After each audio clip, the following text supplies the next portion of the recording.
ভেলুয়ারচর নাকা পয়েন্টে দুই সন্দেহভাজন ব্যক্তিকে চেকিং করে ৩৭,৮০০ ইয়াবা ট্যাবলেট উদ্ধার, মালিক সহ ৩ জন আটক। কাকরাবন থানার অন্তর্গত আমতলী গোমতী নদীতে সমীর সাহা নামে এক ব্যক্তির ভাসমান মৃতদেহ উদ্ধার।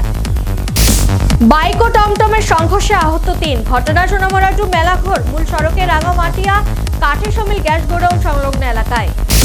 টেট এসটিজিটি এসটিপিজিটি পরীক্ষার নোটিফিকেশন প্রকাশ করতে হবে, এই দাবি নিয়ে শিক্ষা দপ্তরের ডেপুটেশন। খোয়াই জেলা শাসকের কনফারেন্স হলে সোমবার রাজ্যের মন্ত্রী সুধাংশু দাসের উপস্থিতিতে এক পর্যালোচনা বৈঠক সংঘটিত হয়। সোমবার নন্দনগরস্থিত ফুড কর্পোরেশন অফ ইন্ডিয়ার ডিভিশন অফিস ও গোডাউন পরিদর্শন করলেন ত্রিপুরার রাজ্যপাল ইন্দ্রসেনা রেড্ডি নাল্লু। অশান্ত বাংলাদেশ, দমনপীড়ন চলছে সংখ্যালঘুদের উপর, বিশ্বের কাছে মুখ পড়েছে বাংলাভাষী ভারতের এই প্রতিবেশী রাষ্ট্রের।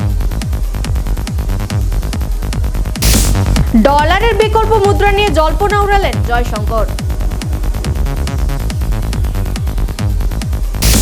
ধর্মীয় নেতা চিন্ময় কৃষ্ণ দাসের গ্রেফতারি এবং বাংলাদেশের অশান্তির আঁচ এসে পড়েছে ভারতেও, কাঁটাতারহীন সীমান্ত নিয়ে বিএসএফ এর উদ্বেগ।